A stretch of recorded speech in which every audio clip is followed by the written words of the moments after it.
আমরা 225 volt input এখান থেকে সরাসরি কারেন্টের সাথে দিয়েছি এবং আমরা দুটো একসাথে করে 25 ভোল্ট পেয়েছি, সেটা আমরা 12 ভোল্ট পেয়েছি। জি আসসালামু আলাইকুম, আমি টাঙ্গাইল পলিটেকনিক ইনস্টিটিউট থেকে ইন্ডাস্ট্রিয়াল অ্যাটাচমেন্টে ফ্লোরেস অটোমেশন এসেছি। আজকে আমাদের ইন্ডাস্ট্রিয়াল অ্যাটাচমেন্টের 12তম ক্লাস। সেখানে আমরা কালকে ট্রান্সফরমারের থিওরিটিক্যাল পার্ট শেষ করেছি। আজকে ট্রান্সফরমারের যত গাণিতিক হিসাব নিকাশ সহ সমস্ত কিছু হিসাব করে আমরা প্র্যাকটিক্যাল করেছি। ট্রান্সফরমারটা আমরা নিজের হাতে তৈরি করেছি। এতে প্রয়োজনীয় সকল জিনিস যেমন ওয়েল্ডিং মেশিন, এরপর কয়েল, ববিন এবং কি কোরের সাহায্যে এবং আদার্স যত প্রয়োজনীয় জিনিস আছে সবগুলোর সাহায্যে আমরা টিম ওয়াইজ আমরা একটা ট্রান্সফরমার তৈরি করেছি। ট্রান্সফরমারের একটি স্টেপ ডাউন ট্রান্সফরমার এবং এখন আমরা পরিমাপ করে 220 ভোল্টের সাথে কানেক্ট করে আমরা পরিমাপ করে দেখাচ্ছি।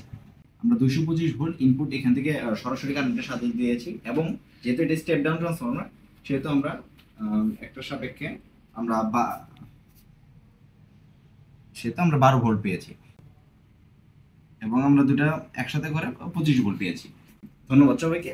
এবং কি আমরা আজকে যে থিওরিটি পড়েছি বা গাণিতিক হিসাব করেছি বা আমরা যে হাতে কলমে শিখেছি, শুধু এটাই না, এর পরবর্তীতে যতগুলো আসবে বা যত ট্রান্সফরমার তৈরি করতে হবে আমরা সকল ধরনের ট্রান্সফরমার আমরা তৈরি করতে পারবো। এটুকুই আজকের মতো।